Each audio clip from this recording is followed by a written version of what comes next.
Chapter 15 discusses the period of Reconstruction that took place after the Civil War.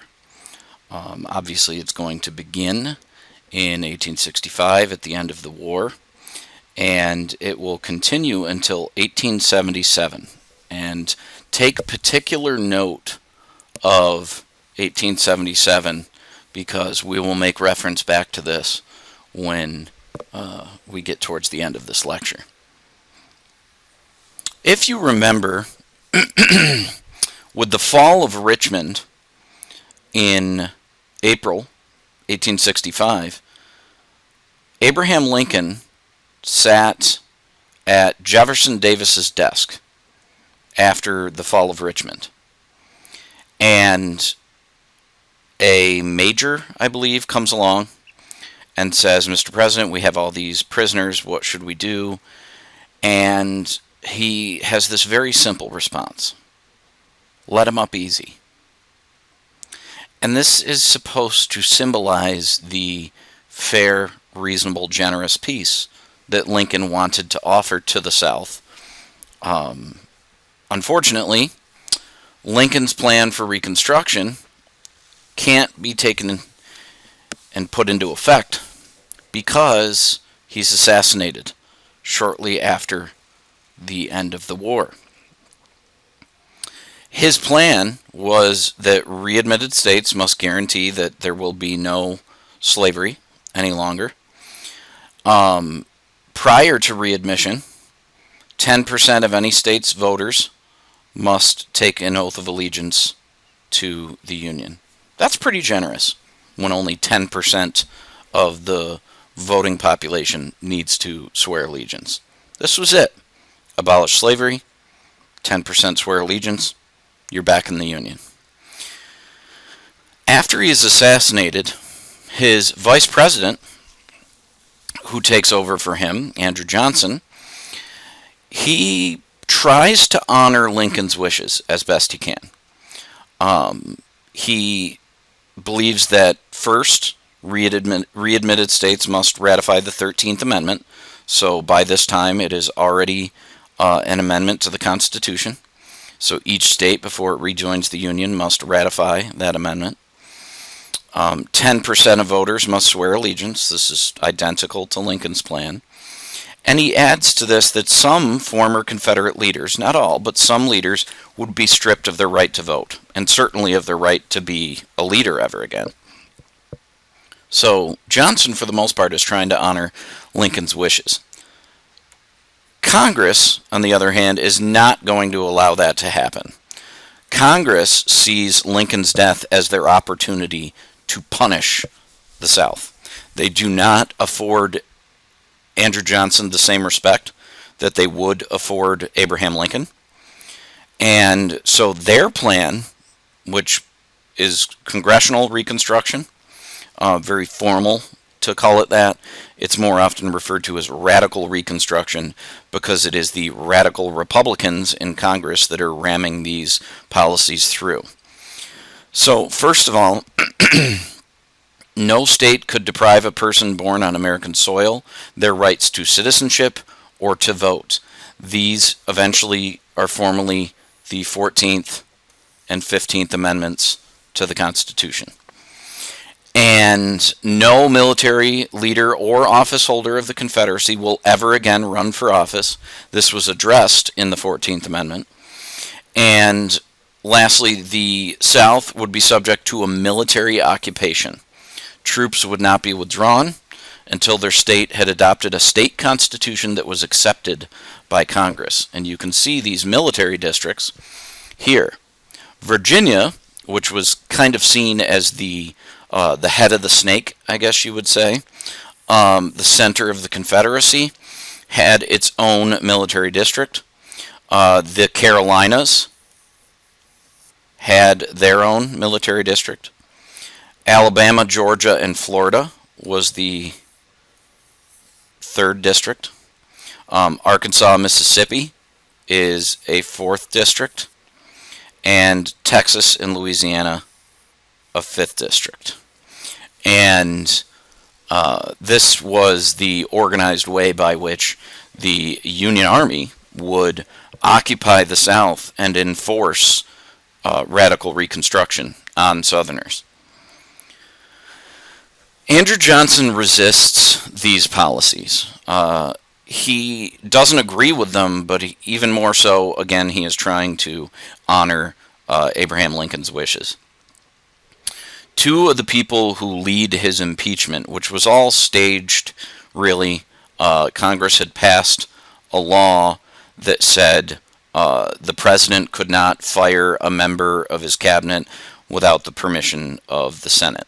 And that's a very simplified version of things, but nonetheless, they wanted congressional approval of any removal of a seasoned cabinet member. It was called the Tenure of Office Act. Well, then, when Johnson fired his Secretary of War, Edwin Stanton, the two people who led the movement to impeach him were Representative Thaddeus Stevens, a radical Republican in the House of Representatives from Pennsylvania, and then Senator Charles Sumner, a radical Republican senator from Massachusetts. So they lead the way on his impeachment, and although he is acquitted, his power, his influence is extremely weakened as a result. So you see here a political cartoon of the time.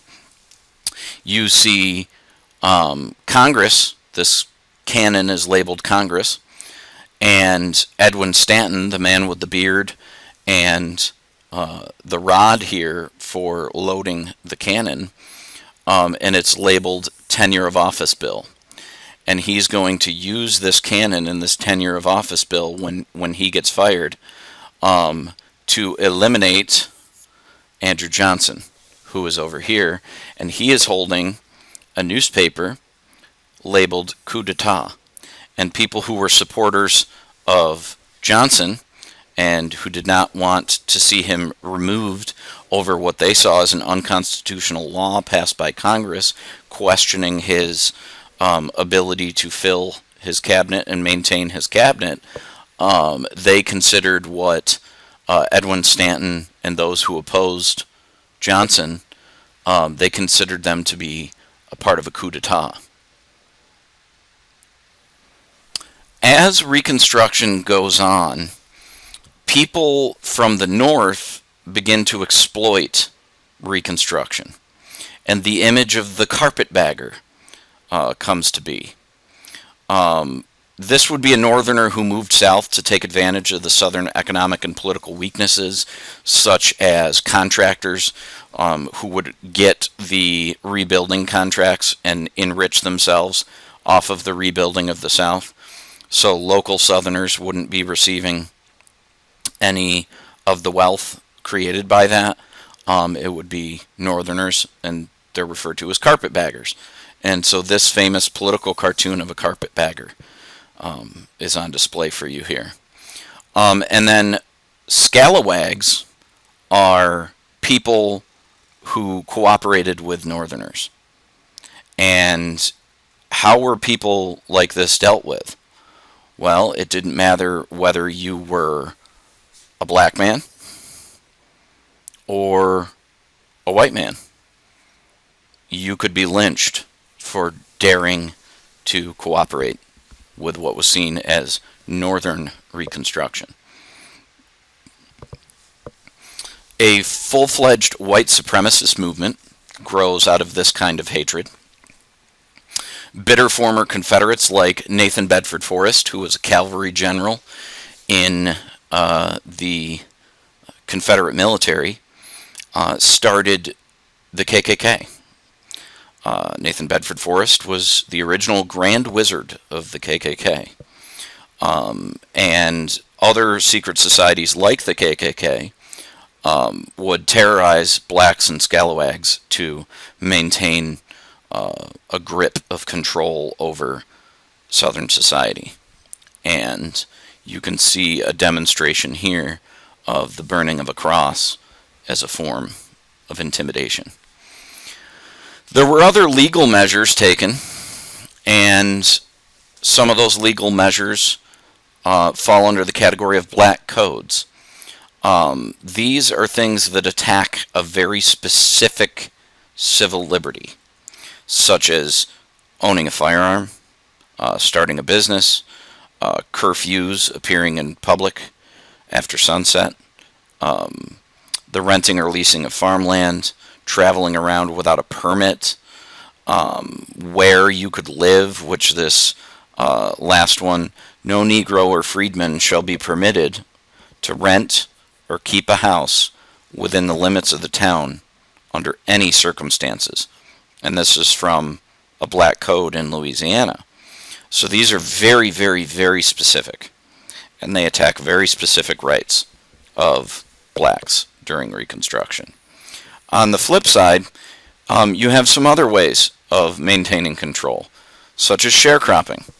Former slaves that didn't have really any place to go or anything to do stayed on their former plantation, rather not anymore as slaves but as workers, and it was known as sharecropping. So freed slaves could continue to live on and work their previous owner's land for them, but the price of rent is pretty much everything that they produce. So this sharecropping is, for all intents and purposes, an extension of slavery. You also had segregation, a way of publicly embarrassing, publicly ridiculing blacks. And these are loosely referred to as Jim Crow laws. And these are all segregation laws that are passed, some during Reconstruction, but most of them after Reconstruction came to an end, because when Reconstruction came to an end, the federal troops could no longer enforce Reconstruction policy on the South. So the largest number of Jim Crow's laws actually happened in the 1880s and 90s. A series of Supreme Court cases said that there was very little the government could do to stop private businesses from segregating people. But eventually, even the public facilities that people would use, courthouses, schools, were also segregated. Probably one of my favorite photos in all of U.S. history is this photo here. You can see a main water source here that reaches a T-junction and goes in two different directions. You see this go in one direction to a whites-only, beautiful, pristine. Look how clean this is. And it's inside of a cabinet with a power source. So this is probably a refrigerated, filtered, very, very nice source of drinking water. And then the other, colored only, looks like a urinal. You can see the discoloration lines, and this is disgusting. And this is the Jim Crow South. This is segregation. Now, the official Supreme Court case that you must know that deals with this issue is Plessy versus Ferguson from 1896, which declared that it was okay to have separate facilities as long as they were equal. Obviously, if you go back to the photo from before, you're going to see that this is not equal. The equal part of separate but equal was never enforced. So this decision essentially says that separate facilities are perfectly fine. As we know, equal, that's never enforced. And this is the federal stance on segregation until the famous Brown versus Board of Education decision in 1954. Now, the radical Republicans' response to a lot of these things, this is, of course, prior to the official end of Reconstruction, are organizations like the Freedmen's Bureau that was supposed to help former slaves transition to their free lives. There was a Civil Rights Act passed in 1866. There were force acts passed, in 1870, 1871, and this was to try to break up terrorist groups like the KKK. There was another Civil Rights Act in 1875 Obviously, this was such a systematic system of discrimination that it was very hard, even with all these rules and laws, to enforce any kind of equality or any kind of civil rights. Eventually, Northerners get tired of the struggle, and Democrats reclaim power and establish what comes to be known as the Solid South. So, public opinion obviously changes because of that carpetbagger mentality, the bitterness of that.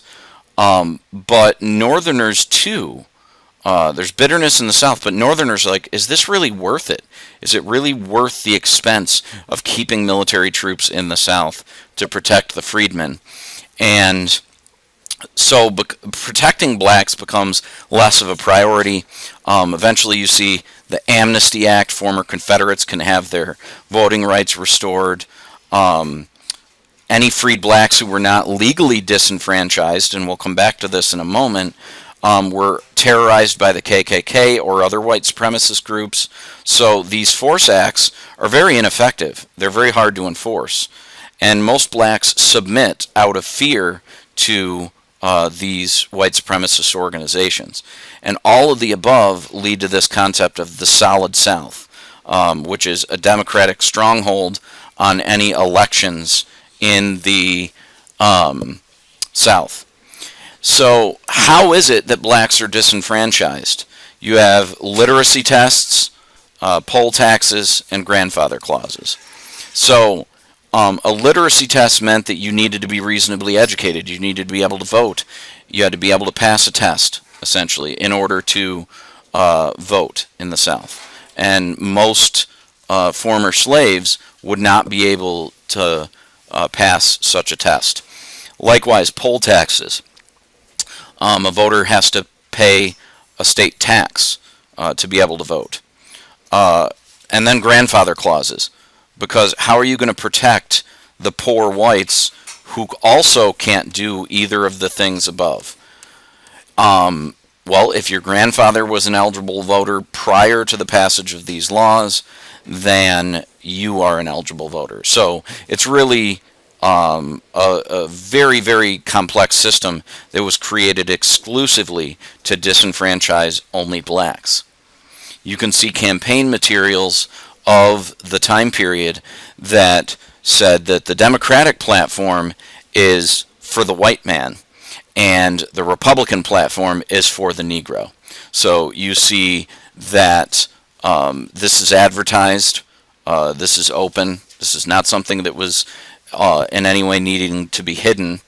And you can see a rather divided country in 1860, still very heavily supportive of Democratic politicians in the South, but nonetheless still a relatively divided nation, because you saw some states here in the Upper South supporting constitutional unionist John Bell, meaning that they weren't all about the hardcore Democrat stances. Well, by the end of this period, even these states, the upper southern states, some that remained loyal to the Union during the war, even they vote solidly together. And this lasts. This lasts longer than just the Reconstruction period, because you can see a map here of the 2004 presidential election, and you can see an overwhelming, solid Southern vote going in all one direction. This is the end of the Reconstruction lecture. If you have any questions, by all means reach out, and otherwise I will see you in class.